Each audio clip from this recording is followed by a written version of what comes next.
Most of us don't think twice about breathing, but it's the last thing that you can take for granted when you work with hazardous substances.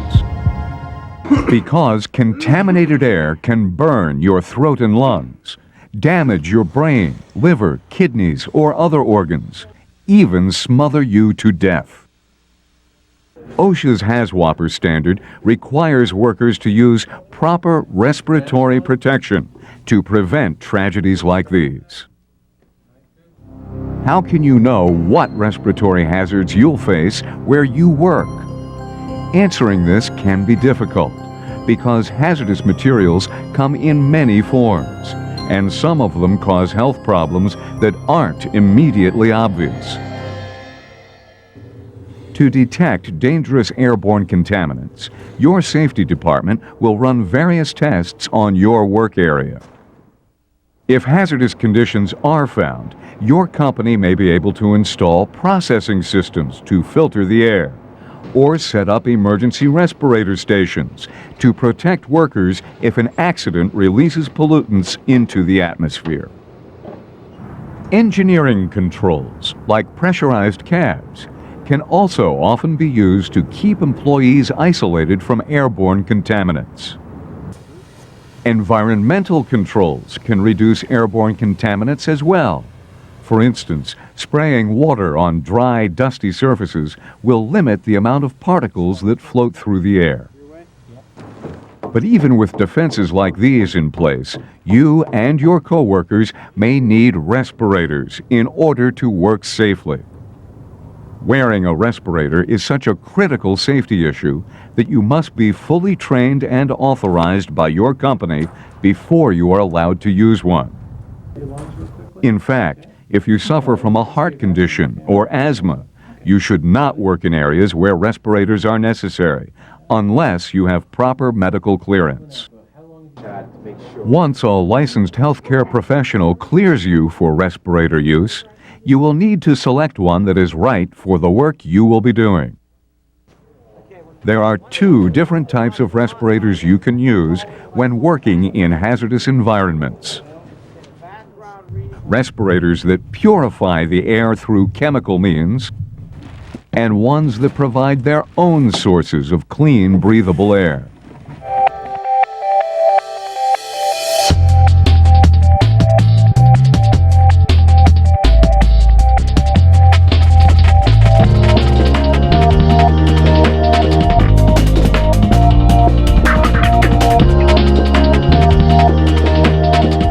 Let's consider each of these types of respirators in detail. In many situations, air filtering respirators will be necessary. The National Institute for Occupational Safety and Health, NIOSH, has created a classification system for respirator filters that helps you to determine which type is best for your situation. NIOSH designates 3 filter classes based on whether there are oil aerosols present at your worksite.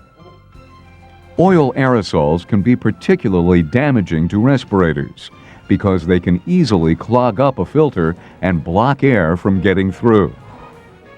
If the material in the air does contain oil aerosols, you must use a filter that is coded P for oil-proof or R for oil-resistant. If no oil aerosols are present, you can use an N-coded filter for not oil-proof.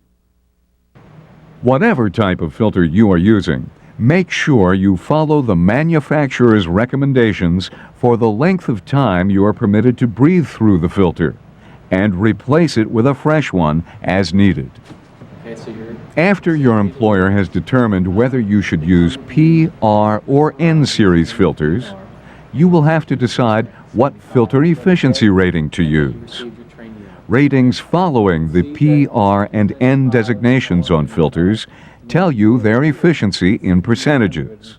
These are listed as 95, 99, and 99.7%, which is referred to as 100%. The higher the number, the greater the efficiency. However, it is more difficult to breathe through higher efficiency rated filters, so don't use a filter that is more efficient than you need. Talk to your supervisor to see which efficiency rating you should use.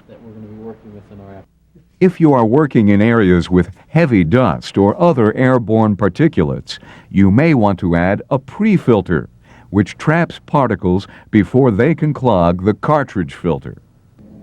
In areas where hazards could also affect your eyes or skin, using a full-face mask respirator will increase your protection by covering your entire face. Sometimes, however, when the atmosphere is so contaminated that it cannot be filtered, air-purifying respirators don't offer enough protection. In these cases, respirators that supply their own air are necessary.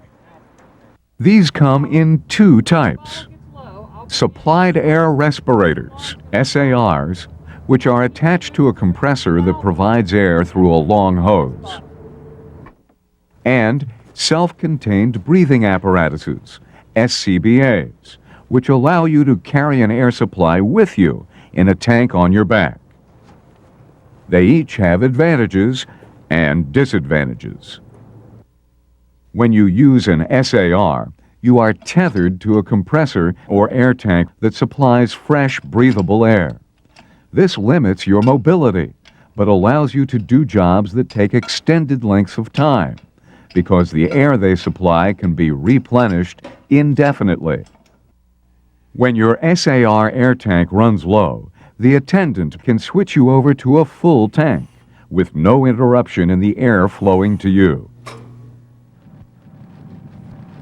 SARs are often used by support personnel at hazmat sites. For example, if you were part of a decontamination crew in a contamination reduction corridor, CRC, you would probably use an SAR. This is because you might be performing decontamination activities for over an hour at a time, and you would not have to move around a lot. SCBAs, on the other hand, are used in places where you need a maximum amount of mobility and have a job to do that will not take more than 1/2 hour. This is because an SCBA's air supply is limited to what you can carry with you. SCBAs are often used by crews surveying hazmat sites for the first time. Characterizing a site, you need the freedom to climb, crawl, and travel hundreds of feet if necessary. At the same time, you would probably not remain in one area for very long, because you usually have a lot of ground to cover. Because of their weight, which can exceed 30 pounds, and the limited amount of air they allow you to carry, SCBAs can also be more difficult to use than SARs. Let's look at some of the problems that using SCBAs can cause. Many SCBAs only have 30 minutes of air, although newer designs allow for significantly longer periods. More importantly, how long your tank will actually last depends upon your weight and how hard you are working. The more you weigh, the greater the energy you exert in order to do a physical task. Because of this, you will use your air supply more quickly than someone doing the same job who weighs less than you do. Before you put on an SCBA, check your air supply gauges to make sure your air tank is fully charged. If your SCBA tank gets low, a warning alarm will sound, signaling you that it is time to leave the area. Later, if you need to re-enter the worksite, you will have to put on a fresh tank. Running out of air is not the only difficulty that you might face while using an SCBA. The weight and bulkiness of the equipment can also cause problems. SCBAs can weigh 30 pounds or more. Carrying this weight around can quickly tire you out. In extreme situations, you might even be overwhelmed by fatigue. To prevent overexertion, be sure that you have been properly trained and are fully acclimated to using an SCBA before you wear one in a live work situation. After you know which type of respirator you should wear, you need to select one that is sized to fit your face. You will have at least 3 different sizes to choose from. To get the right one, first make sure that the mask conforms comfortably to your face. Your employer will show you how to correctly position the mask and how to adjust the straps to maintain a good seal. To prevent yourself from inhaling harmful gases, before you begin to work, you must always make sure that there are no gaps between the respirator and your face. The first check is to look at yourself in the mirror with the respirator on. Turn your face left and right, up and down, looking for areas where there is a space between the facepiece and your skin. If you find a gap, make sure that you can eliminate it by adjusting the mask. If this doesn't work, see your supervisor before you go to your work site. But to really make sure you have a good seal, OSHA requires that you undergo a formal fit test before you wear a respirator in your work environment. Fit testing ensures that the respirator really does fit tightly against your face. There are 2 types of fit tests, qualitative and quantitative. Qualitative testing uses scented chemicals or smoke. These are sprayed into the air to see if you can smell them through your respirator. If you can't, then you probably have a good fit. The problem with qualitative testing is that it is subjective, since it relies on each person's sense of smell. In contrast, a quantitative testing machine can measure the exact amount of contaminant that could leak into your respirator. Quantitative testing is usually done by spraying particles through a respirator cartridge in order to measure the amount of material that the filter lets through. Even after the initial fit tests have been done, you must continue to check your respirator seal each time you wear it. This can be done by performing a user seal check. This uses both positive and negative pressure to make sure the seal between your face and your respirator is intact. To check using negative pressure, place both hands over the inhalation valves and breathe in gently. The facepiece should collapse slightly against your nose. Hold your breath for 10 seconds. If the mask stays collapsed, you have a good seal.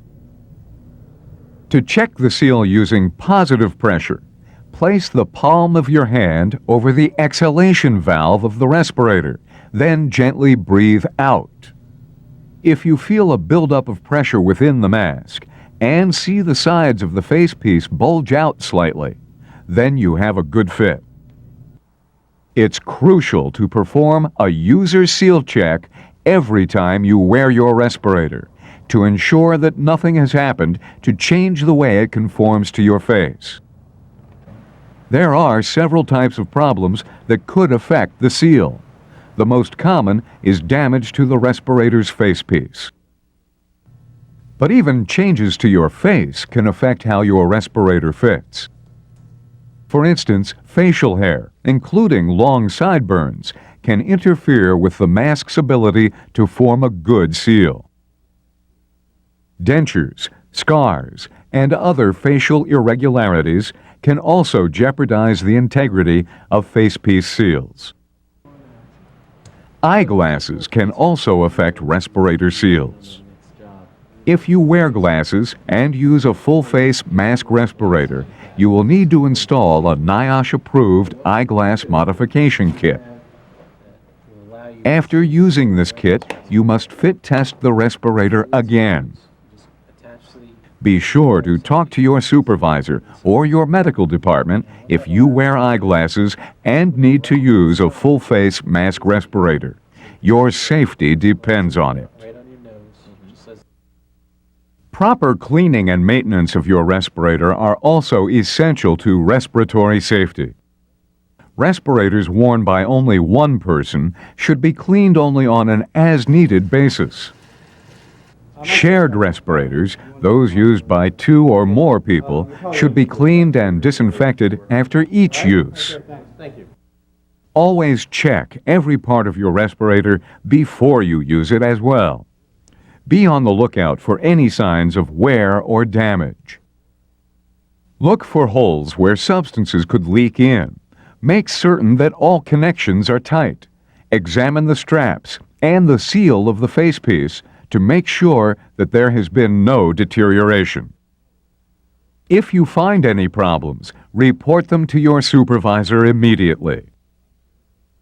Make sure that the damaged respirator is put aside for repair in a place where no one will use it by accident, and that a Do Not Use tag is attached.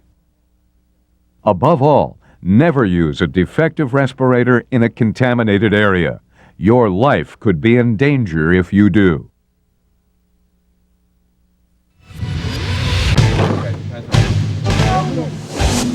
Respiratory hazards exist all around us, so make sure you do your part to combat them. Be aware of possible respiratory problems in your work environment. Before you use a respirator, get fit tested. Always wear the proper type of respirator for the job you are doing, and follow the NIOSH regulations regarding filter use. It's easy to take breathing for granted. You've done it every moment since the day you were born. But in the world of hazardous materials, the things we normally do become more complex and sometimes more dangerous. Here, taking things for granted can be fatal. But by following established procedures and always using the correct respirator for the job, you can do your job safely and keep breathing for years to come.